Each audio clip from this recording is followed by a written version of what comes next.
Hey guys, welcome to my tutorial where I will be teaching you how to make this beautiful seafood gumbo. Look at that, that's just perfect.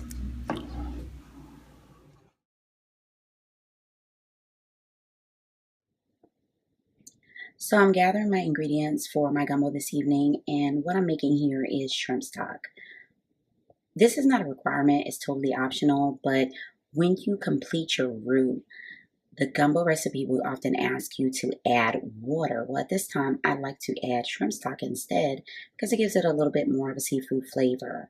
Now, how I make this is once I peeled the 2 pounds of shrimp that I plan to put into my gumbo, I actually peel those, set the shells aside.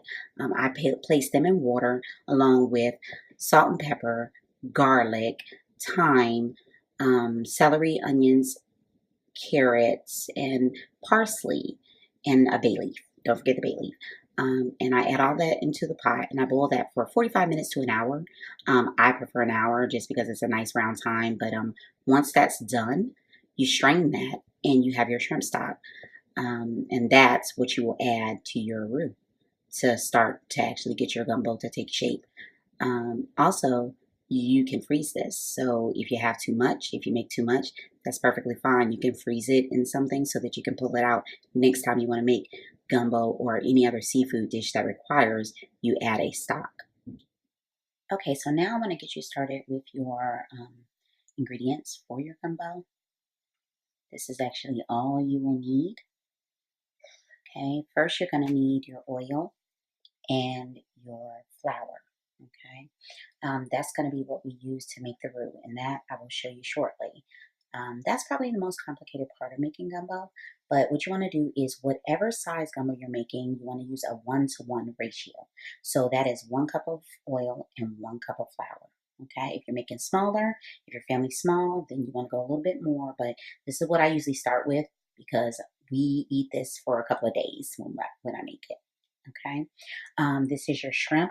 That's 2 pounds of shrimp. I usually use a medium to a large shrimp.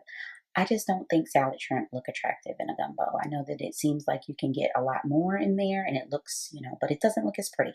So I like to go a little bit towards the medium to large. Even jumbo would be better because it looks so much better. And if people only get one shrimp in there, it really doesn't matter because there's so many other ingredients that are important to add to gumbo. Okay. I've got some crab meat.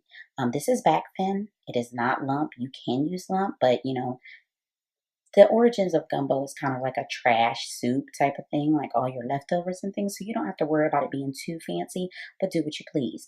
I got a can of tomatoes. My mom doesn't put tomatoes in her gumbo, but I like it, so I do it.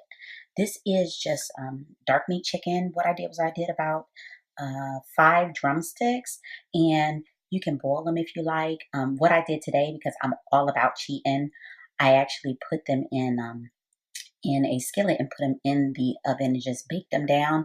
And once they were done, I let them cool a little bit and I cut them into, just chunks. Okay.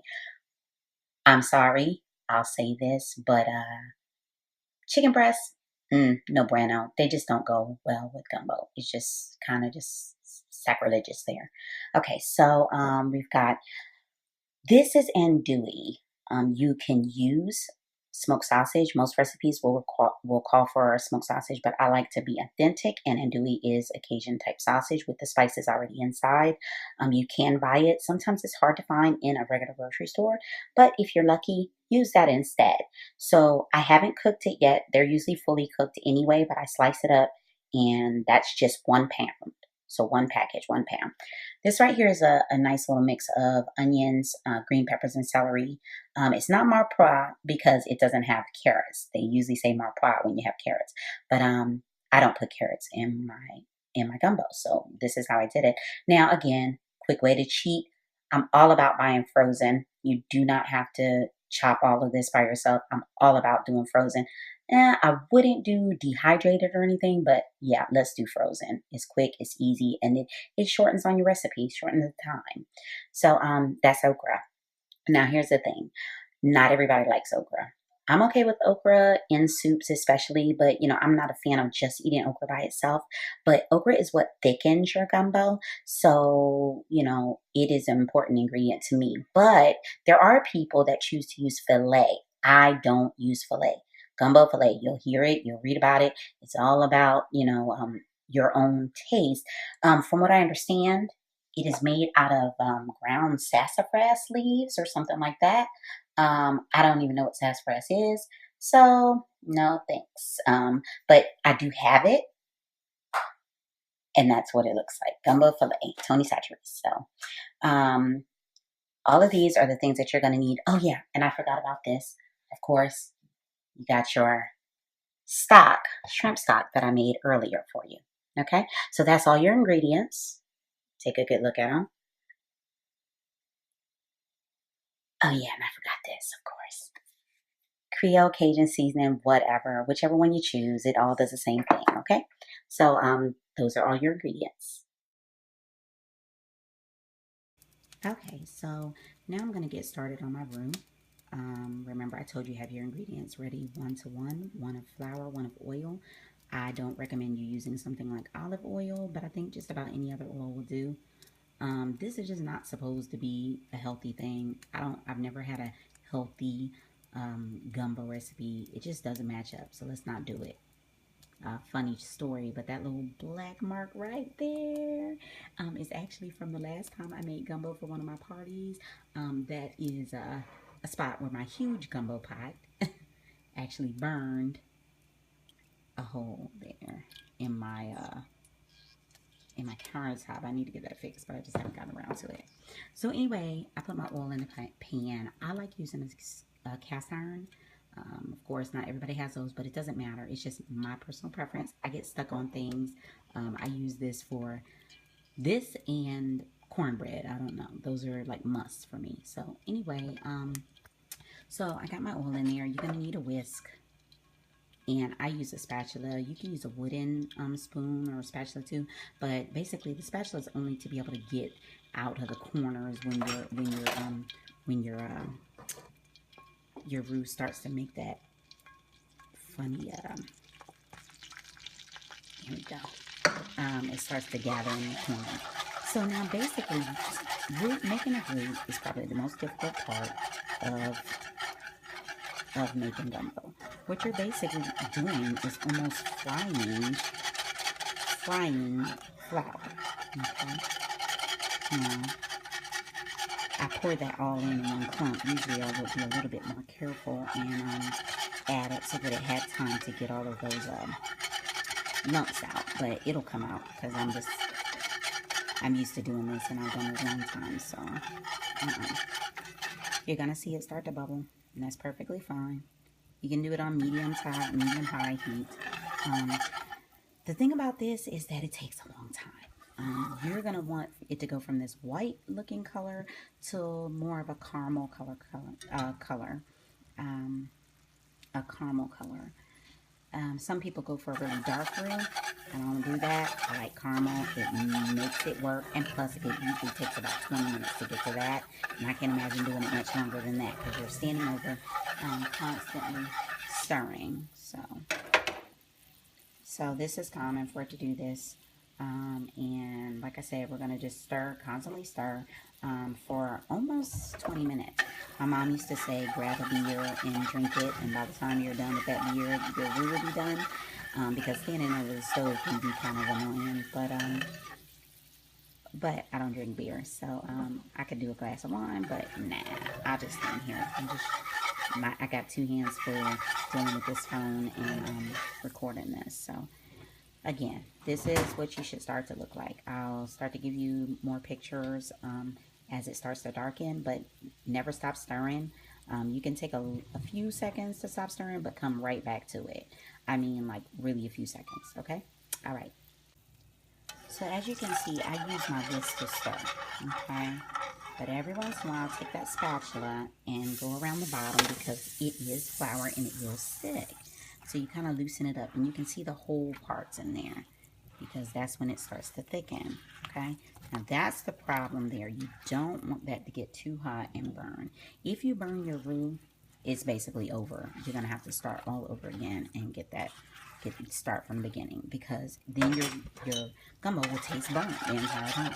So you don't want to deal with that. So, now, as you can see, you might not be able to see because I do have the other night on the cover, but it's starting to turn a totally different color, which that's what we're looking for. And it's also starting to thicken, which is what I'm looking for as well. You know, my exaggeration, I said you'd be standing over here 20 minutes, but I did decide to actually time myself and see what it would be so I could let you know. But it is starting to turn color just like you want it to. And again, I'm going to go around here and pick all that up off the bottom that I don't want to stick and burn. So that's where I am with that. And it smells. The only thing I don't like about this is that it smells. So, I mean, it is just flour and oil, so it kind of has a burning smell. Not really a burning smell, but I don't like the smell of fried things, truth be told. So, okay, so then again, it's a different stage here that I'm showing you of this roux. It's coming out perfect though. So again, keep stirring. Just remember, keep stirring. Okay. Okay, so now you can see we're just about done. Again, don't stop stirring. It is a very crucial thing to not let it set because it will burn, and that will make for yuck gumbo. Too much yuck. And then you'll start all over, and this, you could end up doing this 3 and 4 times. I don't think I listened to my mother, so I don't think I've ever had the problem of having to restart my gumbo, my roux, I mean. I don't think I've ever had that problem. Okay, so this right here is about perfect. I'm going to leave it here. You could keep going and make it a little bit darker, but like I said, I like it caramel colored. This is where we're going to stop. So your roux is done. Perfect. Okay, now as far as this goes, I've turned off the heat, but what I did was I added some of the onion mixture that I told you about, and it's actually, I've already added a lot more, but I'm kind of behind on my video. It's kind of hard to do both, but you stir that around. It cooks itself for a little bit, and then we're going to get ready to transfer it to a bigger pot that will hold everything else that we're going to put in our gumbo. Okay, transfer it to another pan. So now what I'm going to do is I'm going to add the stock. Now, I didn't really measure that, but it's probably about 4 or something like that cups of stock. And I'm going to put that in there and have a good whisk. You want to break up that roux and have everything that you want in there together, and let the flour break down. And I'm going to bring that to, heat it to a boil. Okay, so we're not boiling yet, but we're getting pretty hot. At this time, I just stirred in about a tablespoon of the Cajun seasoning. You don't want to put too much. We will use more later, but you don't want it to get too salty because there is a bit of salt in that. And also, you know, the longer you cook something, the more the flavors start to mingle. So you don't want to start making your roux and your mixture taste just perfect just yet. So we're going to get ready to start adding our meats. That's what should be next. So like I said, we're going to add our meats. I'm going to start with the chicken. Okay. Get all that in there good and give it a good stir. The reason I put the chicken first, I don't really know anybody else's thinking, but the reason I put the chicken first is because it's the least delicate of the meats. We're always going to put the seafood absolutely last. It's nothing I hate worse than overcooked shrimp, and I see a lot of food where it is. People think it's supposed to be bright orange, it's supposed to be tough. Well, shrimp shouldn't curl into itself, not too much. So we're going to start with the chicken because it is able to cook the longest. Okay, so with continuing with our meats, we're going to add the sausage. Some people like to put their sausage in a skillet and kind of get it nice and cooked. You could do it either way, truth be told. So I added my sausage. I did cook it a little bit before. Just threw it in that skillet that the roux was in and just tossed it around a little bit. I also threw some more of the onions and onion mixture in there with it. just to have a little bit more of that flavor in there as well. Now I'm going to add the tomatoes. I just use canned tomatoes. They're just regular old canned tomatoes, so nothing special. Again, I'm all about easy, but when you're done, it doesn't look like it was as easy as it was. Okay, now you can see that your gumbo is coming together nicely. See everything in there. We're going to continue to add things, but I like to try to wait like a good 5 minutes in between each thing that I add, just so that the gumbo can get the flavors from the last addition. So next we'll start to add the okra, and like I said, by that time, using that okra, it's going to thicken up your gumbo a little bit, so you won't see it looking so quite as soupy. It'll start to look more like a stew. Okay, so let's go ahead and add the okra. I'm going to add a little bit at a time. I may not want as much as I've actually set aside, but just adding a little bit at a time, then stirring it up to see where I am with it. Okay, so I also added, just because I like it a little bit spicy, I added about 3 shakes of hot pepper flakes, and I also did about 3 shakes of hot sauce. That's optional. Again, totally optional, because sometimes the Cajun season has a little bit of spice, because it does usually have cayenne pepper, and some people don't like it that spicy, but my family, we like it that way. This is how we do it. Okay, so I just stirred in our crab meat. Remember I told you we're always going to put our seafood last, so it's in there. It's a little bit, there's a little bit under a pound, but I put the whole thing in there, and we're going to let this cook again, like I said, and then our final step, of course, is the shrimp. Now, I'm going to show you a little trick to add in the shrimp when we're done. All right, so now we're starting to look really good. Please. Okay, so we're about to add our shrimp. Let me tell you a little secret first. If you do not plan to consume all of your gumbo today, if it's going to be leftovers for 2 days or so, only add a little bit of shrimp at a time. Reason why I say, remember we talked about overcooking shrimp, but when you reheat this, you're going to be cooking your shrimp even further. Everything else that's in the gumbo can take it, but your shrimp can really overcook and be nasty and tough by the time you're eating it the next day, or reheating it, or even microwaving it. So sometimes you can just drop in a handful, that you're going to serve before dinner, or even you can wait until you're about to serve it and just go ahead and throw a few in there, cook them for a couple of minutes, and then you'll be all right. But like I said, if you have the 2 pounds of shrimp and you know that you're just going to eat it for dinner today, and then tomorrow you might have a little bit of lunch, take some to work or whatever, you're going to have to reheat, then just put a little bit in at a time, okay? All right, now as far as shrimp go, I'm just going to kind of drop them in. Just drop them in a little bit at a time.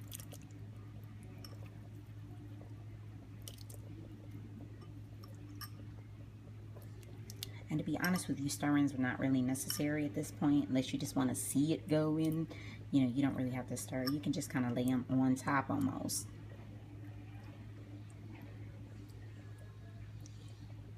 I'm going to make all of mine because, like I said, we're a family of 5 and we have a guest. And I'm sure that this is going to get smashed tonight. So, okay, all done. Okay, so like I said, we're all done. Not too hard, and I was able to do the entire tutorial in the time that it takes to make the roux alone. So you guys really got the shortcut. Now you just want to get you a bowl of rice. Bow. I usually use jasmine rice, but either way, and put it nicely over top of your rice. A nice little serving for yourself.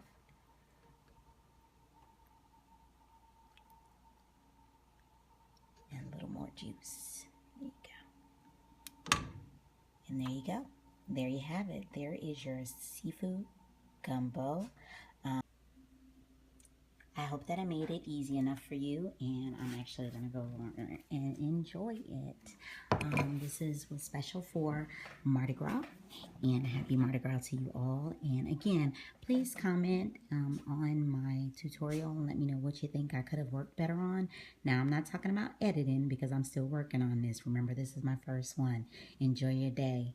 Love you guys. Bye-bye.